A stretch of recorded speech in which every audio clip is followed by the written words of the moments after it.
All right, good morning. Welcome to the last part of magnetism. In this last part here, we will talk about temporary magnets and permanent magnets. So let's take a look at the two materials, iron and steel. Both iron and steel are magnetic materials, we all know. Steel is an alloy, it contains iron inside, but they have very different magnetic properties. So let's take a look. Iron is able to be magnetized easily.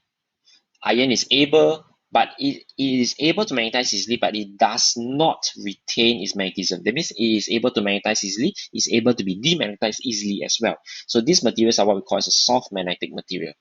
Whereas for steel, steel is hard to magnetize and it's also very hard for it to lose.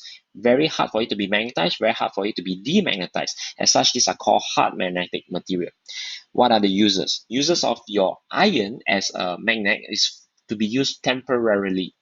Is usually used in electromagnets, whether it's in the junkyard where you used to take up the magnetic materials from all the recycling objects and then releasing it. It can be used for magnetic shielding, such as the one we talked about previously, where we use an iron container to concentrate all the fuel lines around it. There will be a region where there's no magnetic field to protect your equipment. This is called magnetic shielding. Or we can even use it for transformers. Transformers are used in our power grid itself to bring down the voltage before it enters your house, because otherwise you will lose a lot of energy as it transfers from the power station to your house. So all of this uses iron because it has to be able to magnetize very quickly and easily. At the same time, it must be able to demagnetize very easily and very quickly.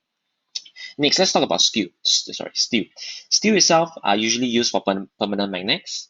They are used for such as in ammeters, magnetic door catch, loudspeakers, and hard disks. They must be able to retain its magnetism or be able to not lose it that quickly itself.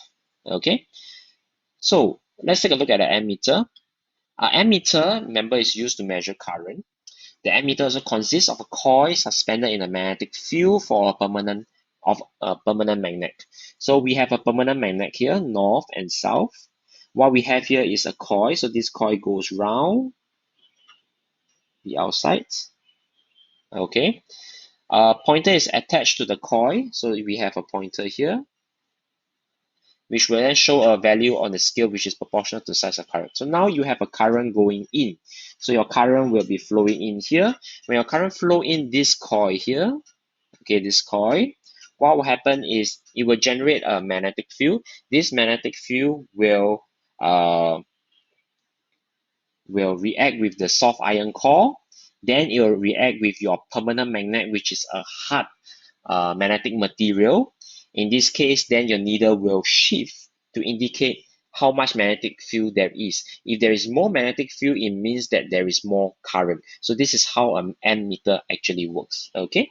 So with that itself, we will wrap up for this chapter on magnetism. Thank you. Let's do some practice.